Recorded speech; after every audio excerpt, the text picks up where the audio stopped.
Bonjour à toutes et à tous, comme vous le savez, je suis ambassadrice de Think Pink et aujourd'hui j'ai envie de vous parler de sport et cancer.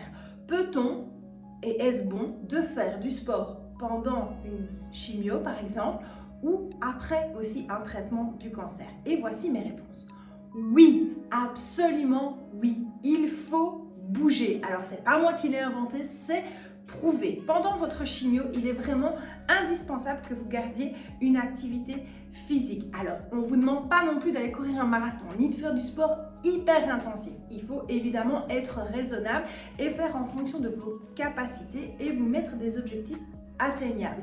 D'accord? Donc faites vraiment quelque chose qui est adapté. Mais le fait de bouger, c'est prouvé, ça diminue tous les effets, une bonne partie, je ne vais pas dire tout quand même, mais ça a prouvé que ça diminue une bonne partie des effets secondaires de la chimio.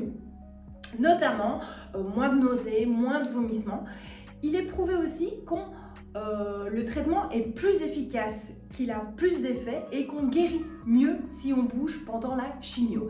Alors on avait tendance à dire ne bougez pas, rester sédentaire, etc. Mais on s'est rendu compte en fait que le fait de bouger, ça booste l'immunité, ça donne des objectifs positifs aussi et c'est hyper bon pour la santé de faire quelque chose au quotidien. Il faut plus ou moins aller bouger entre 150 minutes par semaine. Donc on va dire si vous bougez un petit peu, même 15 à 30 minutes par jour, faire du sport, c'est très bien. Alors, qu'est-ce que j'entends par bouger? Ça peut simplement être marcher, faire des longues promenades, essayer d'être actif, ne pas être complètement sédentaire, couché, à ne rien faire, etc. Ça fait partie des choses où on considère que c'est bouger. Maintenant, vous pouvez faire aussi une activité sportive que vous avez décidé.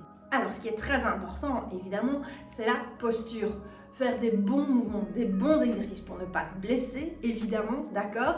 Et pour que ce soit pleinement efficace. Donc, comme je l'ai dit tout à l'heure, il n'y a pas besoin de faire quelque chose de très intensif pour que ce soit efficace, mais ce qu'il faut, c'est bouger, faire du sport tous les jours, 15 à 30 minutes. Ça va être très bénéfique pendant la chimio, d'accord?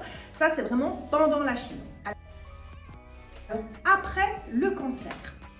Après le cancer, il est aussi indiqué de maintenir une activité physique. Il faut savoir trouver le juste milieu entre périodes de repos qui sont quand même nécessaires et périodes d'activité. Mais il ne faut pas rester complètement dans une période de repos, d'accord? Il faut faire un petit peu des deux, bouger, reprendre une activité régulière, petit à petit, étape par étape. N'essayez pas de retrouver la pleine performance si vous étiez sportive avant dès le départ. Ce sera trop difficile. Laissez-vous le temps. Évoluer, allez-y par paliers. Faites des petites séances et augmentez l'intensité au fur et à mesure. Mais n'attendez pas d'être marathonienne dès le départ, après évidemment un traitement d'un cancer. Mais bougez, ne restez pas non plus sans rien faire, d'accord? C'est extrêmement important. Pourquoi? Parce que ça va vous mettre en meilleure santé. Vous allez avoir une meilleure activité physique, donc une meilleure condition physique, des muscles plus souples, etc. Donc ça va aider aussi à mieux récupérer et le fait d'avoir une activité physique aussi après, ça diminue aussi les chances de récidive. Donc non seulement c'est bénéfique parce que vous êtes en meilleure santé, parce que le sport c'est bon pour la santé tant qu'il est fait avec modération évidemment et avec les bonnes postures, mais en plus de cela, ça va vraiment avoir un effet bénéfique sur votre organisme pour éviter d'éventuelles rechutes. Et il y a plusieurs études qui ont montré cela justement, que ça diminue réellement le risque de récidive, de reprendre une activité après la chimio et après le traitement. Maintenant, évidemment, toujours en accord avec votre médecin par rapport au mouvement que vous pouvez faire. Si vous avez été opéré d'une zone où vous ne pouvez pas la solliciter pendant plusieurs mois, par exemple, je vais parler de la poitrine, vous ne pouvez pas trop utiliser vos bras, etc. Mais il y a tout le reste du corps. Vous pouvez marcher, vous pouvez faire des fessiers, vous pouvez trottiner, des petites choses comme ça. Ça reste une activité physique qui va continuer à travailler sur votre système immunitaire et tout, qui vont être bénéfiques. Donc il ne faut pas rester complètement sédentaire. Et inversement, si c'est par rapport au bas du corps, vous pouvez faire travailler le haut, d'accord, les bras, les abdos, etc. Il y a plein de possibilités d'adapter les mouvements et de ne pas faire que des mouvements classiques. et de faire de ce handicap provisoire eh bien, une force pour développer d'autres choses. Donc il y a toujours moyen de continuer à bouger, même s'il y a une zone de notre corps qu'on ne peut pas solliciter pendant un certain temps, le temps de la cicatrisation. D'accord? Donc 15 à 30 minutes par jour, voilà, c'est vraiment la tape idéale. Alors qu'est-ce que je peux vous conseiller? C'est de trouver le sport qui vous convient, évidemment. Trouvez quelque chose qui vous botte, que vous aimez faire, qui va être évolutif. N'essayez pas de nouveau d'être dans la performance, comme je l'ai dit. C'est très important de se laisser le temps d'aller progressivement. Des activités en groupe aussi, c'est motivant parce qu'on rencontre des gens, on peut papoter. Le côté social, c'est sympa. Vous pouvez le faire aussi à la maison, bien évidemment. Mais je rappelle, voilà, c'est prouvé, le sport est extrêmement bon pour la récupération et ça diminue les effets secondaires de la chimio, ça aide à mieux gérer le traitement et qu'il soit plus efficace, et après ça permet aussi à mieux récupérer et à éviter d'éventuelles récidives et être en meilleure santé, d'accord? Donc c'est extrêmement important. Autre chose aussi, il est prouvé qu'évidemment le sport c'est extrêmement bon pour la santé de manière générale, faites-en.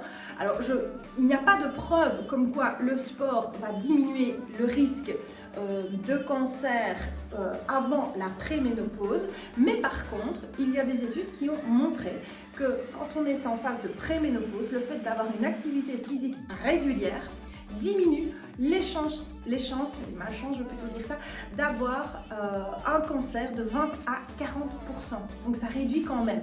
C'est prouvé uniquement en cas de préménopause, je le rappelle. Quand on est plus jeune, ça n'est pas encore prouvé.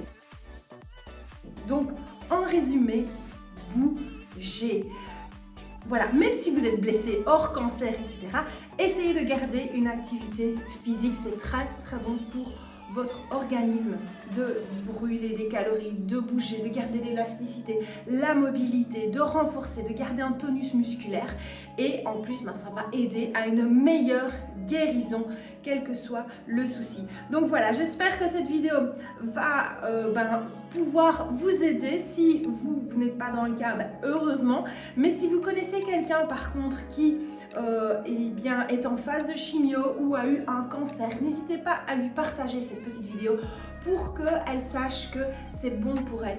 Mais je rappelle, ne vous fixez pas des objectifs inatteignables, allez-y doucement, donnez-vous le temps, mais bougez dès le départ, des petites choses au quotidien, et puis après vous arriverez à de grandes choses. Et puis c'est bon aussi pour le moral parce que ça vous donne des objectifs positifs par rapport à l'avenir. Donc fixez-vous un objectif atteignable par rapport à votre corps, vous dire voilà, j'aimerais bien arriver à un moment donné à courir 2 km, 6 km, ou j'aimerais pouvoir tenir les séances de BeFitGood de Julie Domati par exemple. Voilà, c'est un objectif positif, atteignable, et donc du coup on se projette vers l'avenir et on ne regarde pas le passé et on ne reste pas dans notre mal-être par rapport à notre maladie. On se projette vers du positif, donc on voit devant et on se fixe un objectif positif pour mieux guérir, pour être en meilleure santé et en meilleure forme. Voilà, j'espère que cette petite vidéo vous a plu. Merci à ThinkPink avec qui je collabore pour essayer un maximum de soutenir ces femmes qui souffrent du cancer du sein et que ça se passe dans les meilleures conditions. Allez, courage si c'est votre cas. Je vous embrasse fort. Plein d'ondes positives à vous et bougez. Bye!